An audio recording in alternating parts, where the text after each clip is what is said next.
Hi, I'm Raina Mermaid, and I want to talk to you very quickly about how to clean your tail. And before I start, I'm just going to tell you one of the reasons why I have not made many vlogs recently is because I have a lovely new dental appliance. And as you can hear, it's giving me a little bit of a lisp, and I sound a lot better now, but for a few weeks it was quite challenging. So you're going to have to bear with me with my funny little lisp here. So every tail that you clean, a lot of the basic fundamentals still apply, but really the first things first, you should be asking your tail maker the best way to clean it. The next best thing is to call the people who make the material. So if your mermaid tail is made of wetsuit material, there are certain things that can be done to help clean wetsuit material. If it's a certain type of fabric tail, there are certain things can be done to clean that kind of a fabric. Different sequins can be cleaned different ways so that they're not damaged. So I have here my silicone Rabella's tail, and I got my tips for cleaning it from my tail maker Raven, and also from calling the Smooth On company that makes a particular type of silicone.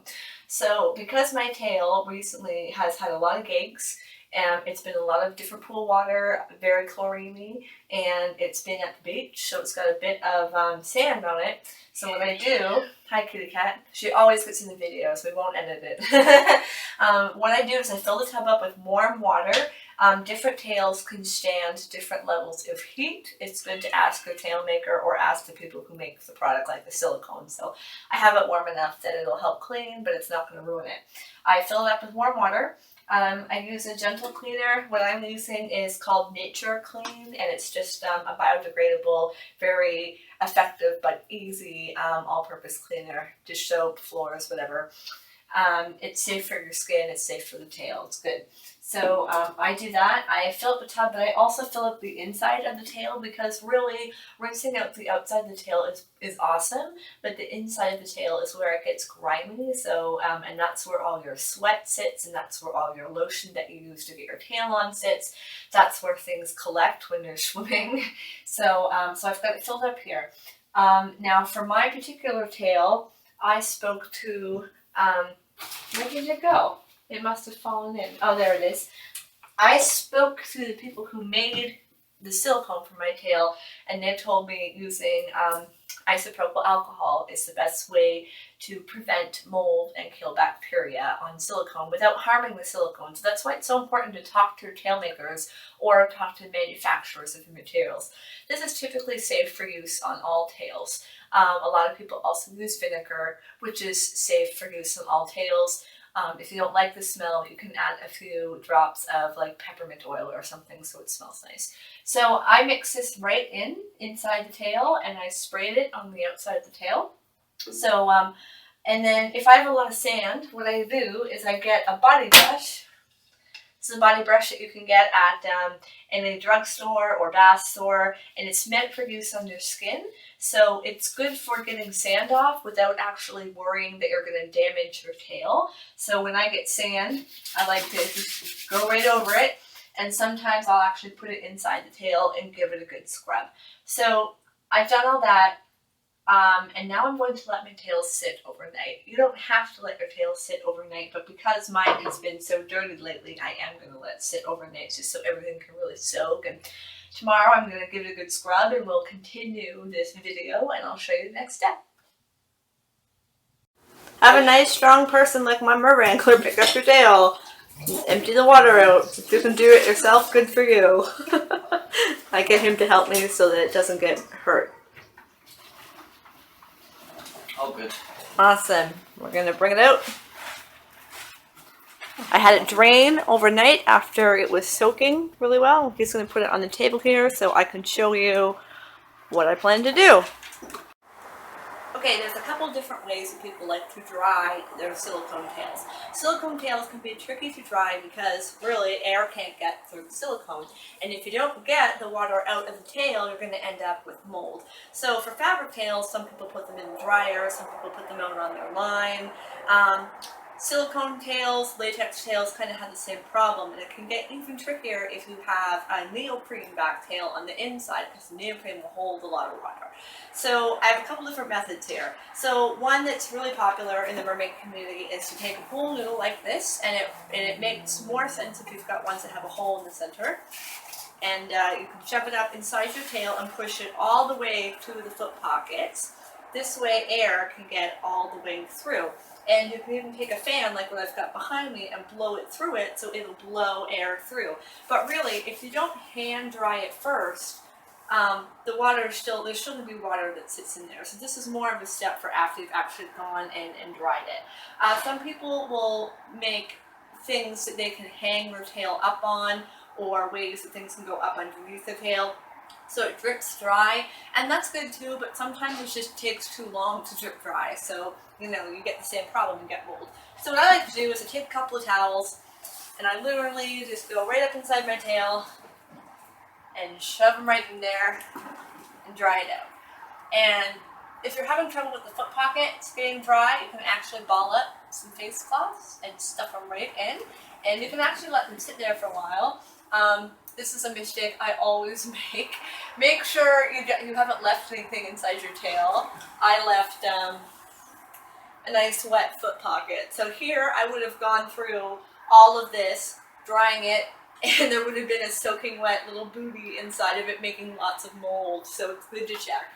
So I've got my towel, and I'm literally just reaching up. It's not easy, but caring for something like this is never easy.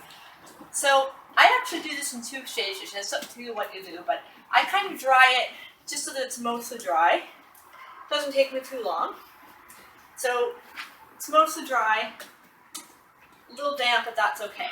Because before I finish drying it completely, and you can see my towel is pretty wet, right? Good absorbent towel works the best. Soaks up all that water. Before it's completely dried off, and it's just a little damp, so we don't have like pools of water in it, I'm going to take a Lysol wipe. Now these Lysol wipes are meant for use all over your home. They're disinfectants. They don't leave a chemical residue according to their MSDS and the information on the bottle. This is meant to be used safe for human use, and it's not going to hurt you if it's on your skin, and it doesn't hurt most surfaces. When I talked to the people who make the silicone, they told me that most things can be used to clean it because as long as you allow it time to evaporate or dry, it's not going to hurt the material. So I take a couple of these, and this is just because when you're cleaning your tail and you're getting water all up in there, it's getting rid of debris and everything, but it doesn't always get rid of the actual dirt and grime and germs and stuff that's going to hurt your tail or turn it into mold. So I will start at the foot pockets, because if your foot pockets are too dirty, you're going to end up with a rash on your feet. So I just clean inside my foot pockets, make sure the back of the foot pocket, inside of it, gets wiped out.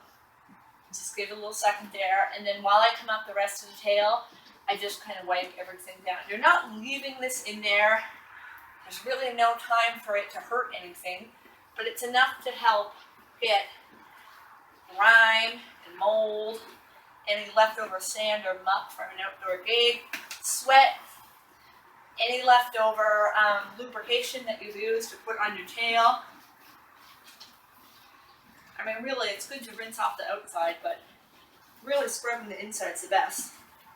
Now, you saw what I did last night. I filled this tail up with water, soap and water, and isopropyl alcohol, and I had it soaked and I had it all filled, and you would think that would make it clean. I'm not sure if you can see this on the video, but that's not white. That's all dirt that would be sitting there causing mold and festering if I didn't take it out. So I'm going to do that a couple times, pretty much until I've got a clean one of these, and I'm going to get Shawnee to stop the video for now, and we'll come back when I'm done and I'll show you how to dry. I've been cleaning my tail, and what I had Sean do was roll my tail down as far as it would go, and that way I can really reach up inside those foot pockets, and I can make sure that most of the inside of the tail is dry by wrapping a towel around it. So this is actually the inside of my tail just rolled down. So I just want to show you this extra little bit of time scrubbing my tail, how much disgusting stuff came out of it. So I basically keep using the wipes until they come away clean. This is stuff that would create mold in your tail, and mold eats away at your tail and destroys it. You should be more worried about mold killing your silicone than most of the cleaners you're using to clean your silicone. Dragon some silicone is medical grade silicone. It's meant to be boiled, it's meant to be disinfected, it's meant to have a lot of stuff used so they can use it in the medical community. So you don't have to stress out too much. As long as you're not taking something that's like acid and pouring it all over it, you'll be fine. So I've got my tail all wrapped up here. Now I'm going to do the pool noodles. I've dried most of the tail, but this nice little narrow part where your ankles go and the part where the feet go, that is the real troublesome spot for trying to get your tail clean. So I find 2 noodles work best, shove them right in there, right into the foot pocket. So now it's propped open. I can fit both my arms in here, like it's really propped it open, okay? So all the air can get right in there. So before I leave it, I'm going to take a towel one last time now that it's being held open for me. Just kind of run it through, nice and dry. Now I'm going to let it sit for a little bit and the air is going to be able to get through it. Now, if I'm really concerned, see, I'm not concerned today because I can feel inside that tail with my arm and I feel like I got most of the moisture out, so I think this is going to be enough to clean it out, and I think having used the Lysol, it's going to prevent the mold. But if I was really worried and I felt like, okay, this just isn't enough to get it dry, I've got a fan back here, a standing oscillating fan. I just point it right in there and you'll actually see your tail puff up while the air is growing through it, and that'll help dry it as well. Some people try to use hair dryers and stuff like that. You're going to be standing there forever, and while most tails can take the heat, sometimes the stuff that they use for gluing certain things like adhesives and stuff like that, it's not going to work. I wouldn't stress yourself out over it. This really is enough, especially if you've done the work to disinfect it beforehand so the mold's not going to grow.